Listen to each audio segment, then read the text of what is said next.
इस्लामाबाद में रमज़ान मुबारक के दौरान अवाम को सस्ती और मयारी अशिया खुर्दनोश की फराहमी का सिलसिला जारी है। ज़िला इंतज़ामिया और CDA की जानिब से वफाकी दारुल-हुकूमत में पहली बार सस्ते दामों अशिया की दस्तयाबी यकीनी बनाई गई है। मज़ीद जानेंगे डॉन न्यूज़ के नुमाइंदे ताहिर नसीर से। ताहिर बताइए। जी बिल्कुल, देखें, रहमतों बरकतों वाले माह सयाम में ज़िला इंतज़ामिया इस्लामाबाद की जानिब से शहरियों को सस्ती अशिया खुर्दनोश की फराहमी का सिलसिला जारी है।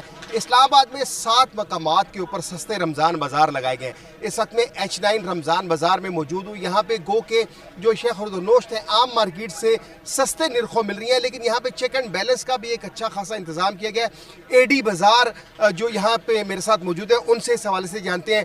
AD साहब, बताइएगा कि क्या कुछ सूरत हाल है, आम मार्केट से यहाँ पे अशिया खुर्दनोश कितनी सस्ती मिल रही है? जी, रमज़ान के हवाले से ज़िला इंतज़ामिया और MCI ने एक स्पेशल इस बाज़ार को ऑर्गेनाइज़ किया है। यहाँ पे जो बाकी बाज़ारों के मुकाबले में या मार्केट के मुकाबले में 15 से 20% जो है ना बाकी चीज़ों में कमी है की कीमतों में कमी है।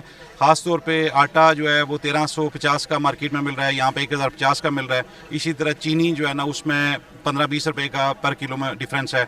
आटा, चीनी, चावल, घी, ये आम मार्केट से सस्ते निर्खों यहाँ पे मिल रहे हैं। इसी तरह अगर हम फ्रूट की बात करते हैं या हम सब्जियों की बात करते हैं तो उनके भी निर्ख आम मार्केट से यहाँ पे 5 से 10 रुपए का डिफरेंस पाया जा रहा है। बहुत शुक्रिया ताहिर नसीर इन तफसीलात के लिए।